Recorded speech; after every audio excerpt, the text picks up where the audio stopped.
I didn't kill that man, Michael. I was set up. Swear to me. I swear to you, Michael.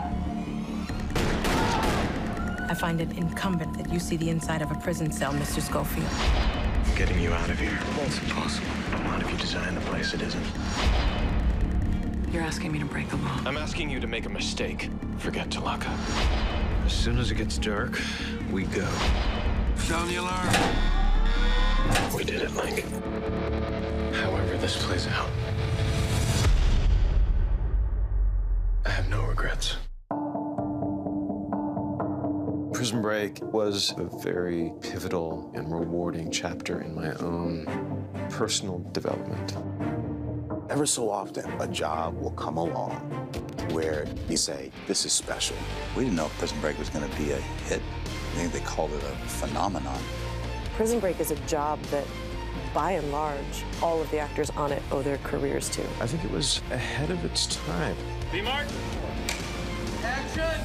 Edgy. You can't possibly get away with this. I don't think you want to find out how badly I want to get my brother out of here. Dark. Oh, you fool. You ain't got it in you. Cinematic. To have that be on network television on Fox specifically was remarkable in 2005. I'm a fan myself, and I'm very blessed to be part of something that changed the history of TV. I died 7 years ago. Left behind a brother, a wife, a son.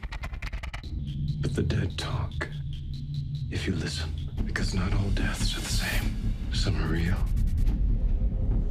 some are a story. This resurrection came to be because Dominic Purcell and myself wound up working together on another show playing completely different characters. It was just like we had never stopped working with one another, and we just started talking about Prison Break. Out of that conversation came this idea that there might be more to the story. Season 5 is taking it to a different level. As soon as we got the first script, I just knew this is going to be great. We've got Paul Scheuring, who is spearheading these new 9 episodes, and he originated the show, so it's got his tone. It's going to be the biggest version of Prison Break. We're introducing new aspects of these characters. We're housing that in this massive international story that spans the entire world. It feels like the biggest season of Prison Break ever. It has this epic, mythological scope. Paul Scheuring, the creator, was really excited about doing a cool, action-packed Season 5 that captures the intensity and the adrenaline of the first season. 3, 2, 1, It's not just about breaking out of prison. That's the beginning of the story. The goal is to break out of the country itself, out of the entire Middle East. All the people that you loved from the original Prison Break will all play a very significant role in helping Michael and Lincoln get out of this alive. It feels like it's happening out there in the world today. At the same time, it's a continuation of the same themes that worked so well the first time around: family, sacrifice, loyalty, and brotherhood. Lincoln and Michael are the heart of the show. They always have been. And I think it's one of the things the fans can look forward to is their reunion. The connection between the two brothers is a universal theme. It's love, it's bond, it's blood. It's a story about a group of people who believe in devotion to one another at all costs. When you have a fundamental heart at the base of a massive epic, as we intend this to be, I think that the audience is just going to be like, I'm in.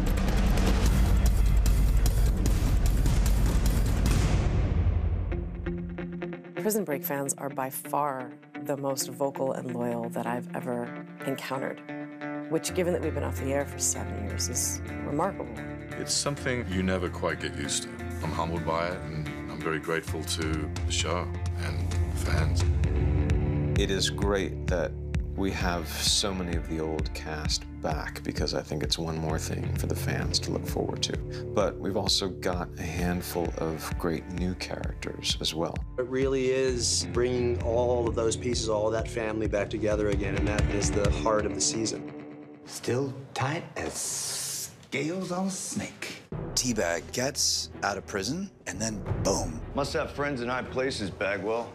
How a cesspool like you gets his walking papers, I'll never know. He gets the first clue. And one last piece of correspondence. And he's right back into it again, of the very thing that he did not want to be involved with again, which is Michael drawing him in. Lack-a-day. Lincoln has gone to the depths of despair at this point. He's lost his brother. It's been 7 years. Before you know it, Lincoln was back in the old hood doing odd jobs, moving things from A to B for gangsters, crooks. Burroughs, how about you step out and pay us the $100 grand you owe us? He gets information from Teabag that there's a possibility that Michael may be alive. Seems fate has deigned to join us at the hip once again. Have a look-see. Looks like your brother might just be alive.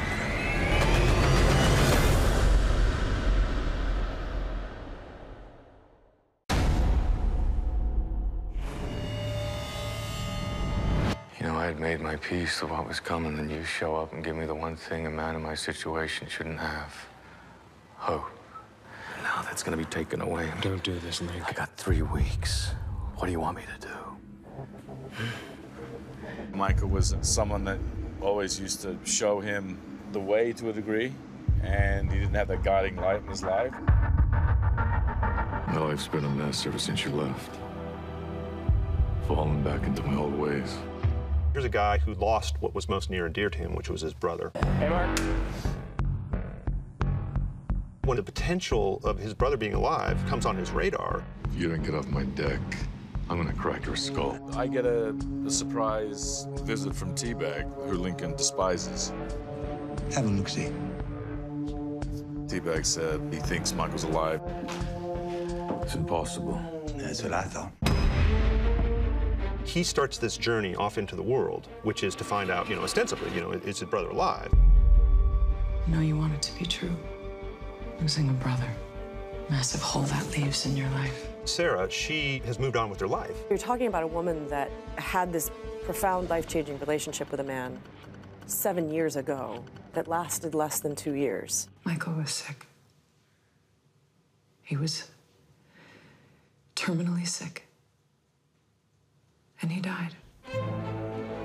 She's a different person than she was before. She was never a wife and mother in the show, and she certainly was never a widow. I don't know that Sarah would have made it were it not for her son. I think her son has become the center of her universe, partly because he's all she has left of Michael. As he gets older, is more like his father every day. He looks more like him. He thinks more like him. What was my father like? My real father. Somewhere along the way, without looking for it, she met a man who was willing to take what she had left to give, which isn't a lot. Jacob Ness is a professor of game theory at the University of Ithaca. He's a really good guy. He's basically there for her in her moment of need, and he has stepped in to raise a child who's not his own, and he's done it with generosity and class. I don't think Sarah and her new husband, Jacob, are under any delusions that this is like a love of your life kind of a situation, but I think there's respect, and there's friendship, and there's comfort. I've got a stake in this, too. Okay? This is my wife, my son. The reintroduction of the possibility that Michael might be still alive starts to threaten that relationship because she's very conflicted because the man she's married to is a wonderful guy. But, of course, we as Prison Break fans are like, well, but you gotta get Sarah and Michael together. I think Michael and Sarah, they will be drawn towards one another kind of no matter what. Ultimately, these are two people who would do anything for each other. The question is he still the man that she remembers? Is he deserving of her love? Is he deserving of a happy ending? Your brother's dead, Lincoln. Where is he dead? Where's the body? If he's been out there for all of these years, what, did he abandon his own son? Can he still call himself a good man? Is he still considered a hero? Is he worthy of Sarah and their child? Michael Schofield was like a storm, and frightening and mysterious. And he would show up in your life out of the clear blue sky, and then he would disappear just as quickly. But storms, they can come back, can't they? If I needed to get to Yemen, that's something you could help me with? There's a period of time where Sino, he goes on a journey and he figures out a way to make himself happy. It's a change in culture, it's a change in characteristics. It's a huge change for this man. And of course, where we left off before, it was always a tug of war with these guys because they're trying to break out and get their own lives back. How is this friendship or this lack of friendship going to mesh right now? Lincoln is in search of Sino, and he finds him in a mosque, and he needs my help. I thought he was dead. So did everyone. Because the clues are leading to a country far away is to come to a guy like me, Sino, who has ties in the country where Michael could possibly be. Needs Sino to come to the Middle East, negotiate and to translate. We do a little research and we're off and running. You really got contacts? Contacts with contacts.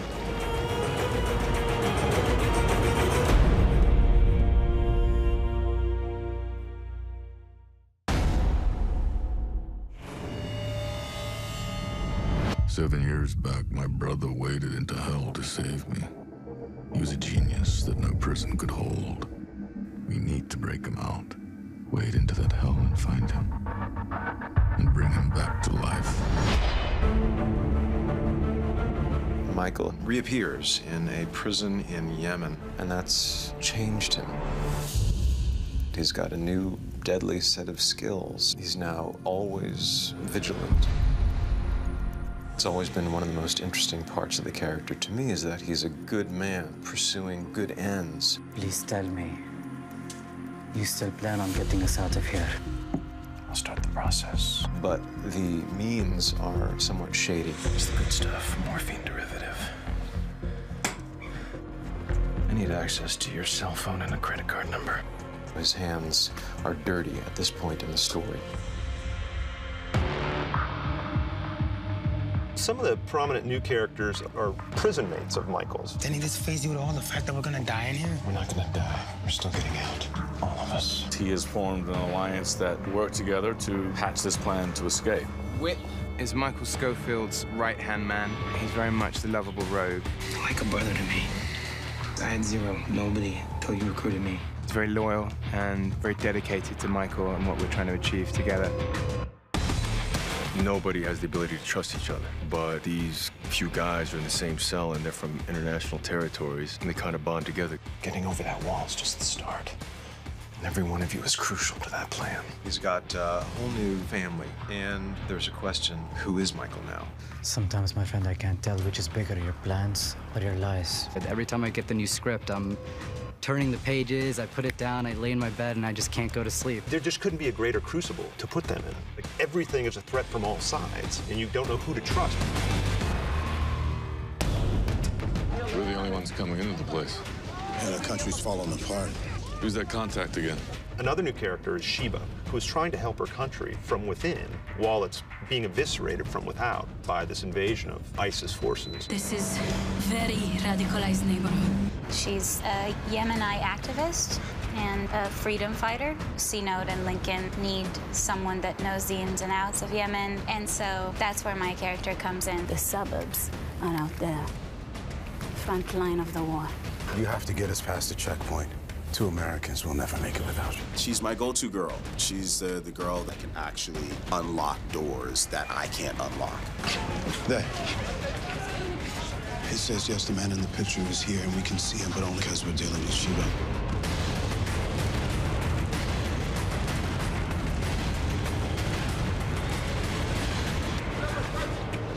Michael. They're tats.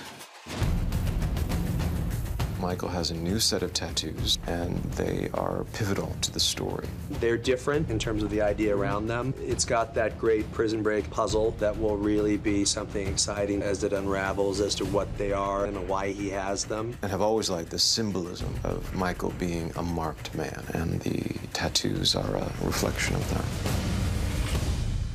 Sound speed. Camera straight. Roll camera. Action. Coming back to do this again, one of the huge mandates was that we're not going to shoot this on a soundstage in LA. We're going to go to Africa. Morocco was a once-in-a-lifetime experience. The show has an international fan base, and going to these various places, actually shooting in Morocco for Yemen, gives the show a look and a flavor. It just looks gorgeous. We were in Ouarzazate, which has cool Arabic architecture, and then the Sahara Desert. It is incredibly hot and incredibly windy and gusty and sandy, and every day was just brutal in its own way. And these actors were really impressive to stick with it and do what they did. The look of the show is very intense, very real. With the action sequences so big, you don't have time to make a mistake. You really got to go for it. 3, 2, 1, and boom! We're standing outside a technical school here in Ouarzazate, Morocco, that we've turned into a prison. For some of the shots, we'll be adding additional pieces to the prison, mostly which is a practical prison that they've done a great job building here in Morocco. Luca, our production designer, is incredibly talented, and he's created these amazing environments and sets. It feels like we're making a movie. I think the original series had a big movie feel for television. So besides the scope of actually where we're shooting, there will be planes, trains, automobiles, shipping vessels. I mean, you name it, it's in there. It's bigger than any other adventures because this is one that spans the globe. It goes from the Middle East to Europe to Africa, across the Atlantic, all the way back to the U.S. And ultimately, the story is, what is the mystery of Michael Scofield?